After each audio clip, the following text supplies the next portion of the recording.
Ya. Berikutnya materi tentang meneladani Rasul itu saya tertantang untuk gencar disampaikan akhir-akhir ini Pak, ketika umat Islam hari ini salah pemahaman gitu. Menganggap bahwa meneladani Rasul itu hanya keutamaan saja, bukan kewajiban. Atau kalaupun ada yang menganggap itu kewajiban meneladani Rasul, tapi parsial, dia sekat hanya dalam persoalan ibadah mahdhah aja. Ketika ada sholat yang mungkin merubah jumlah rakaat, orang bisa langsung tunjuk dia sesat. Misalnya puasa Ramadan dibuat dari sahurnya jam 10 pagi sampai jam 3 sore misalnya, orang yakin langsung dituju sesat. Haji dipindahkan tempatnya misalnya ke Pamulang ini, orang pasti nuduh sesat. Ditanya kenapa? Beda dengan Rasul. Yang heran hari ini orang merasa nggak bersalah ketika berekonomi tidak mengikuti Rasul. Oleh ekonomi kapitalis yang asasnya tadi kan bukan dibangun di atas asas halal dan haram, tapi untung rugi. Kalau dagang minuman kelapa muda untungnya kurang gede, dagang bir gede, ya, kapitalis bisa ambil minuman keras, ngapain dagang air kelapa muda gitu. Nah kalau orang jualan daging kambing, untungnya kecil, tapi dengan jual daging orang tanda kutip ya, jadi gerema untungnya gede, kapitalis bisa ambil itu. Saya bertentangan. Dan kemudian yang saya menyoroti ini Pak, kan hari ini 1 Mei ini Pak. Hari buruh. Ya, saya melihat ekspresi saudara-saudara kita dari para pekerja itu yang tiap tahun ya hampir jadi rutinitas demo aksi gitu.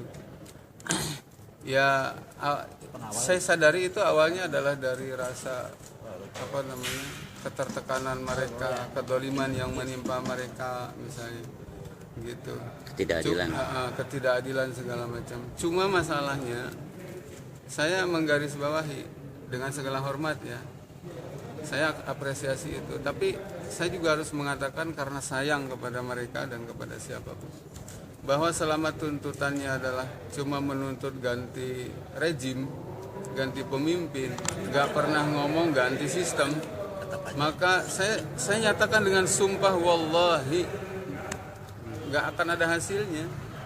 Karena Rasul berhasil membawa perubahan itu bukan karena Rasulnya yang sakti. Di Quran dikatakan Rasul itu kan basarun mislukum, manusia seperti kalian, tapi yang menjadikan hebatnya Rasulullah itu adalah karena yuha ilayya, karena wahyu yang dibawa oleh Nabi gitu. Bahkan di ayat lain Nabi mengatakan in attabi'u illa ma yuha ilayya, aku ini tidak punya modal apapun kecuali mengikuti wahyu saja. Nah, jadi bagaimana umat Islam hari ini meyakini bahwa Islam itu ajaran yang sempurna, yang mengatur manusia bagaimana hubungan dengan Allah, mengatur secara sempurna bagaimana manusia hubungan dengan sesama manusia. Termasuk kesempurnaan Islam itu luar biasa, mengatur ekonomi, mengatur politik, mengatur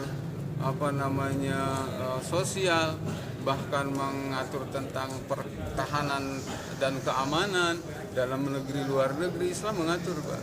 Nah, tema-tema khutbah semacam ini atau pengajian atau tabligh akbar ya saya prihatin aja gitu, kok jarang disampaikan gitu. Padahal jelas banget Rasulullah itu bukan hanya teladan waktu di masjid, sholatnya yang sampai pecah kakinya, bukan cuma itu, tapi Rasulullah bisa mewujudkan keadilan di tengah-tengah rakyat yang multi agama, ada Aus Hajrat misalnya, Yahudi, Nasrani, itu merasakan betul bagaimana adil yang sesungguhnya, sejahtera yang sesungguhnya. Nah hari ini saya prihatinnya gitu, Syariat Islam hari ini diidentikan dengan sesuatu yang katanya kalau diterapkan di Indonesia, Indonesia bakal kacau, Pak. Banyak orang yang nuduh begitu. Perang saudara. Oh, perang saudara katanya. Ini kalimat konyol, bodoh. Kalau saya sih orang kampung, Pak, ngomongnya begini aja udah, nggak pakai basa-basi. Bodoh, kenapa? Emang sekarang nggak kacau ini. Kekacauan ini justru akibat tidak diterapkan hukum Islam, akibat demokrasi yang kemudian manusia membuat undang-undang, membuat hukum. Kan akal manusia itu lemah, terbatas. Sudah lemah, terbatas, banyak kepentingan lagi dibuat oleh para pejabat yang naiknya dengan modal tinggi, gitu. Dibayar sama asing suruh buat undang-undang. Mereka perlu, karena buat balikin modal dari gaji kan nggak ketutup. Jadi dari itu mereka proyeknya. Nah, ini sesungguhnya yang ingin saya katakan tadi di khutbah. Kita itu nyaris terninak bobokan ketika penjajahan sekarang ini modelnya model baru, neoimperialisme yang tadi saya sampaikan di khutbah. Kita sering tidak tahu mana kawan mana lawan. Kalau dulu Belanda, Jepang jelas ketahuan banget. Nah ini sekarang ini penjajahannya lewat undang-undang. Nah, tapi memang dari semua itu saya tadi mengeluarkan kalimat kunci, apa yang dikatakan oleh Imam Maliki, bahwa mau pakai cara apapun, mau ganti dengan siapapun, ini kerusakan tidak pernah akan bisa selesai. Saya bahkan menyayangkan Indonesia yang kaya raya ini luar biasa, tapi rakyatnya miskin-miskin, sampai untuk hidupnya aja harus ngebegal, harus ngerampok, harus melacur gitu. Itu kan sebenarnya kemiskinan yang memang dibuat oleh sistem Pembiaran. Bagaimana kekayaan negeri ini diberikan ke asing, bukan kepada rakyat. Kalau di Islam itu kan harusnya dikelola oleh negara, diserahkan kepada rakyat, mau rakyat yang Islam ataupun yang non Islam, yang dhimmi ya. Tapi hari ini malah diserahkan ke asing. Kan udah miskin nih rakyat, udah miskin begitu akibat dari ininya, subsidi segala macam dicabut. Dampaknya kemana? Siba dicabut. Sembako segala macam, padahal itu milik rakyat. Pajak naik, listrik naik, gas naik, segala macam. Sembako naik, BBM naik. Subhanallah, udah begitu dihajar lagi dengan apa? Dengan pajak. Kenapa beras hari ini kita mahal dibandingkan dengan beras dari luar negeri? Karena memang petani kita sudah dihajar dengan sawahnya dipajak, pupuknya dipajak, segala macam semua. Akhirnya harga jadi tinggi. Nah inilah yang ingin saya katakan, bahwa Islam akan menjawab persoalan ini. Islam bukan hanya sekedar bagaimana membuat akhlak individu yang rusak jadi baik, tapi akan menjamin negara yang sudah hancur lebur pun akan menjadi utuh lagi. Orang nggak sadar sekarang, gara-gara tidak diterapkan Islam, Timur itu lepas gara-gara apa? Gara-gara sistem demokrasi. Padahal di dalam Islam, yang namanya sejengkal tanah pun itu dihargainya dengan mati syahid sendiri. Nggak boleh ada aset dikuasai asing, ada pulau diserahkan ke asing. Itu Islam, dahsyat banget. Jadi sebaliknya. Tapi sekarang justru karena tidak diterapkan Islam, sudah kekayaannya hilang, raib, diambil orang. Kemudian wilayah kita juga terancam. Indonesia bagian timur hari ini, belum lama kan ada demo besar-besaran di HI, menuntut untuk melepaskan diri dari Indonesia. Itu dianggap bagian dari kebebasan berekspresi. Subhanallah. Maka ketika tidak kembali kepada Islam, hancur. Dan yang ngeri lagi, Pak, kita hari ini merasakan kesulitan dan fitnah yang luar biasa ya. Sekarang nih, kalau ini tidak segera dilakukan perubahan sistem, nanti anak cucu kita yang akan mengutuk kita. Karena akibatnya apa? Akibat pahitnya akan lebih pahit dirasakan anak cucu kita. Kita akan seolah-olah mewariskan pola hidup yang memang untuk membunuh mereka, tanda kutip. Dan nanti kita bisa dikutuk sama anak cucu kita. Gara-gara bapak saya dulu nggak berjuang, gara-gara kakek saya dulu nih berdiam diri, hanya asik menikmati dunia aja. Nah, kalau tadi bilang mungkin khutbah saya ya sebenarnya tegas aja Pak. Kenapa? Kalau khutbah masih takut, masih ragu-ragu dalam rangka untuk menyelamatkan umat dan menyelamatkan bangsa, sementara hari ini orang yang merusak umat dan merusak bangsa ini sudah terang-terangan ketinggalan kita. Bahwa di balik semua itu ada resiko, ya hasbunallah, backing saya adalah Allah gitu. Mati itu ditakutin pun pasti mati juga. Gak ada yang bisa mematikan saya kecuali Allah. Gak ada yang bisa memanjangkan umur saya kecuali Allah. Dan gak ada yang bisa menghentikan kehidupan saya kecuali Allah. Soal orang ada menilai keras atau segala macam, buat saya itu wajar. Tapi yang jelas saya ingin menegaskan, sudah terlalu banyak orang-orang jahat hari ini berkolaborasi ya antara orang kafir dengan orang munafik. Sudah terang-terangan, gak punya malu, gak punya takut, merusak umat manusia. Khususnya umat Islam ya? Khususnya umat Islam. Dan merusak negara ini. Kacau balau.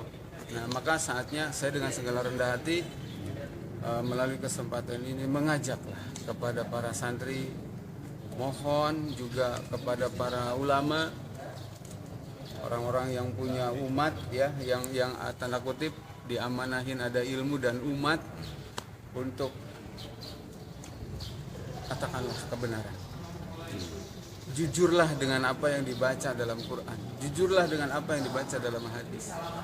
Tidak mungkin Imam Syafi'i itu ngarang kitab, Imam Maliki itu ngarang kitab yang semuanya berisikan tentang syariat Islam, kalau cuma untuk dibaca dan diajarkan, tidak untuk diterapkan, apa artinya? Diomongin aja takut, diomongin di mimbar aja takut Pak. Iya, jadi misalnya itu kan jelas banget. Para imam-imam mujtahid, ulama-ulama kita terdahulu itu nggak mungkin targetnya ngarang kitab dengan susah payah cuma untuk target dibaca doang umat Islam, nggak diamalkan Pak.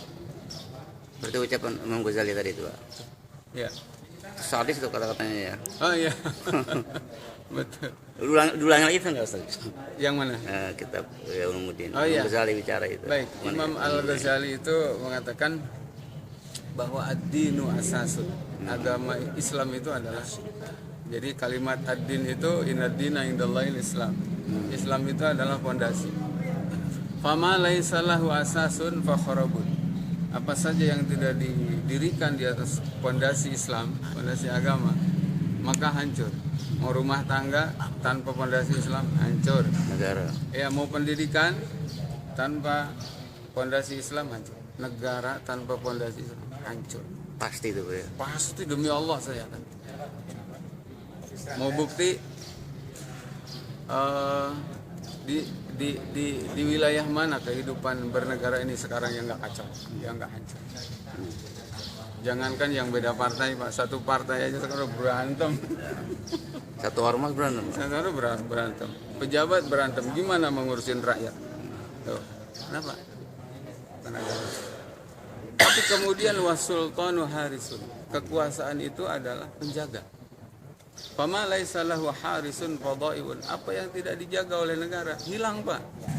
Islam tuh hebat, tapi gara-gara nggak dijaga dengan negara, Pak, hilang syariatnya. Sekarang tinggal nama doang.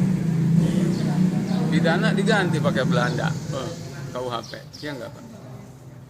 Gitu.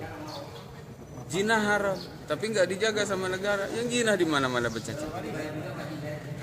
Coba, ini Islamnya mengatakan begini, negara sebagai penjaganya, luar biasa. Nah kalau zina dilarang, yang kemudian rumah tangga sejahtera yang ngerasain siapa? Bukan cuma orang Islam, orang Kristen, Hindu, Buddha, rumah tangganya. Ketika miras misalnya sudah dijelaskan nasnya haram, kemudian negara yang sebagai pelaksana dari itu, negeri bersih dari minuman keras, luar biasa. Siapa yang aman? Seluruh warga negara, apapun agamanya. Begitu. Udah itu ya saja. Insyaallah. Kalau